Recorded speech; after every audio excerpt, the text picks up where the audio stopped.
In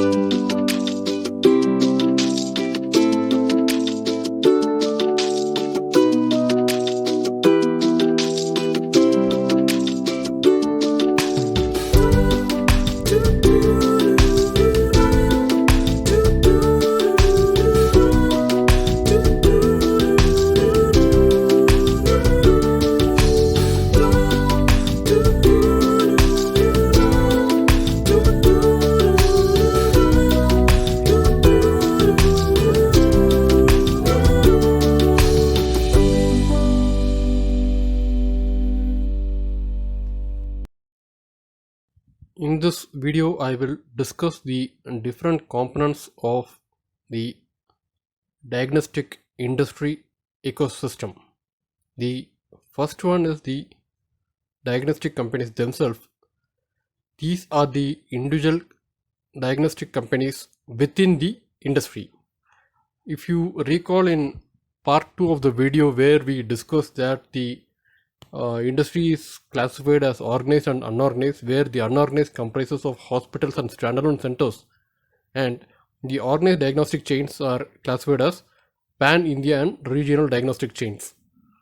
The main business of these companies is to do pathology testing using body fluids and radiology testing to diagnose the illness in patients.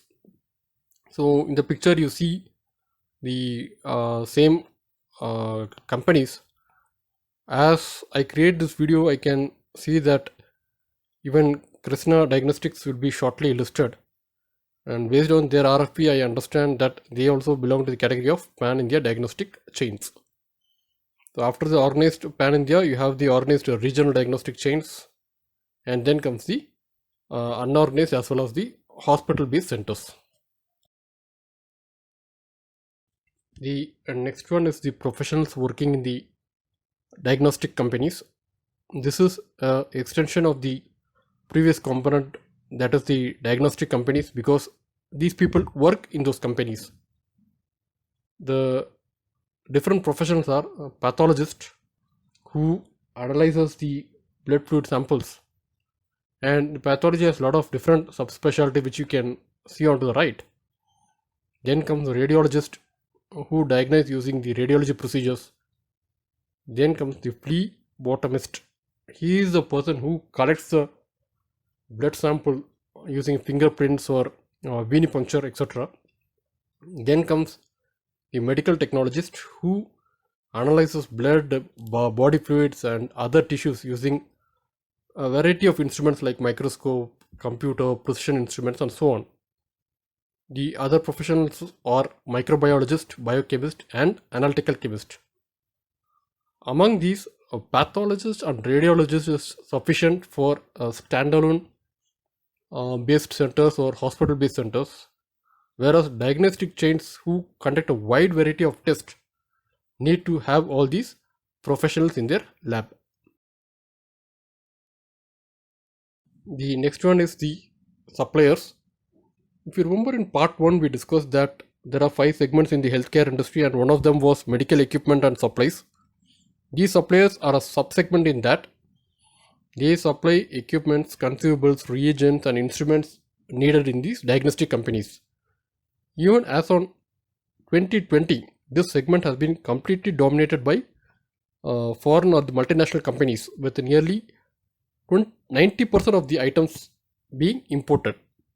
This is as discussed by Dr. Velumani in one of the workshops. And for radiology dominated labs, they supply equipments like CT scanners, MRI, that is a magnetic resonance imaging, then PET, positron emission tomography and so on. So such kind of equipment they supply. And in case of pathology labs, they supply equipment and reagents. In the last 2 videos, I have repeatedly emphasized that reagents play a very important role in the business model of the diagnostic companies. So let me talk a bit more about this. So reagents are chemicals which produce some reaction, and they are mixed with the blood sample and put in the equipments. The result is a chemical reaction could produce some change in color or density or whatever, some kind of identification which the equipment detects, and this is a kind of a consumable which needs to be procured continuously. So because when you do more and more tests, you need more and more reagents.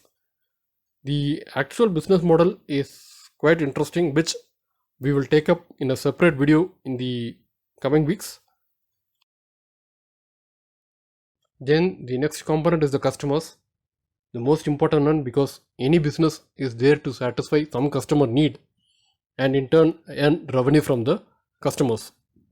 There are two main categories. The first is the individual customers, also called as B2C segment, where they are individual patients who come in to the lab with some prescription given by the doctor or medical community, or in the case of preventive diagnosis, they walk in with some predetermined test which they know should take periodically.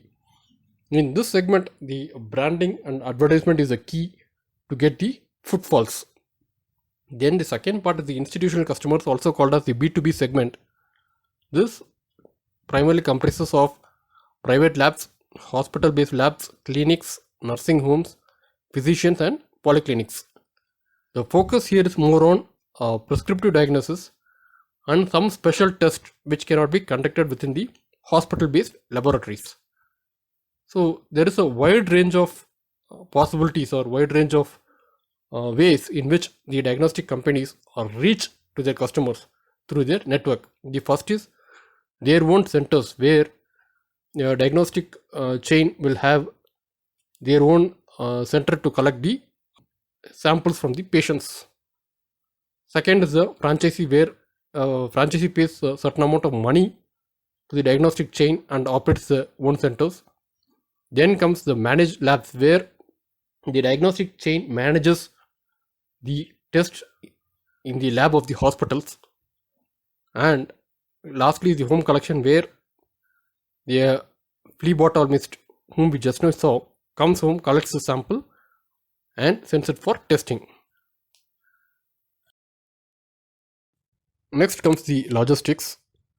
To understand this part better, we need to understand the hub and spoke model, of which we spoke in the last video as well. This hub and spoke model is used by diagnostic chains and not by standalone centers or hospital-based centers. The pan-India or the regional diagnostic chains follow this model to increase the catchment area and scale up the volumes. The typical component includes a national reference lab, a regional reference lab, satellite lab and collection centers. The national reference lab is located in one location and typically could be a corporate headquarters and has all kind of equipments, particularly the ones needed for specialized, complex or semi-specialized testing. Next comes the regional labs, which are located in metros to collect samples from satellite labs and collection centers. In the satellite labs, there are facilities for routine testing, but when some tests come for the complex or specialized or semi-specialized testing, they send it to the national or the regional reference labs. The collection centers, they are located in multiple locations in the city. They are not meant to do any test.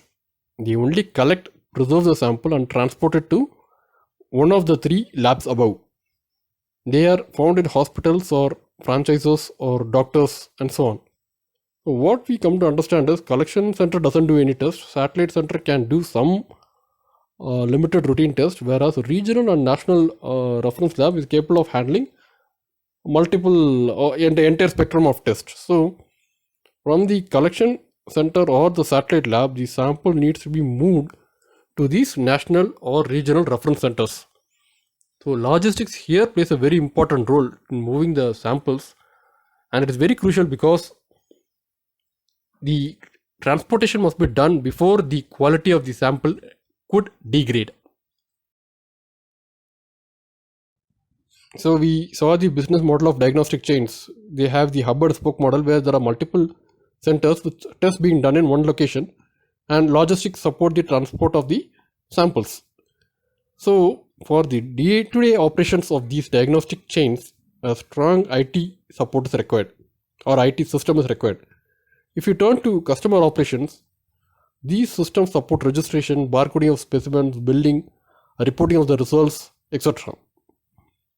In terms of logistics, this will help to keep track of the samples movement or decide which is the nearest lab, a reference or lab or a satellite lab, which is the nearest location, so that it is transported when within the specified time to maintain the sample integrity. Then again, these systems help in daily operations to standardize the operations, track key metrics, and avoid any human errors. The lab information management systems are the primary kind of systems or softwares which are used by diagnostic chains. Lastly comes the regulations. In general, the diagnostic industry does not have very strong regulations. That's why anybody can open a small standalone center anywhere. But however, there are some mandatory regulations which they still need to adhere to.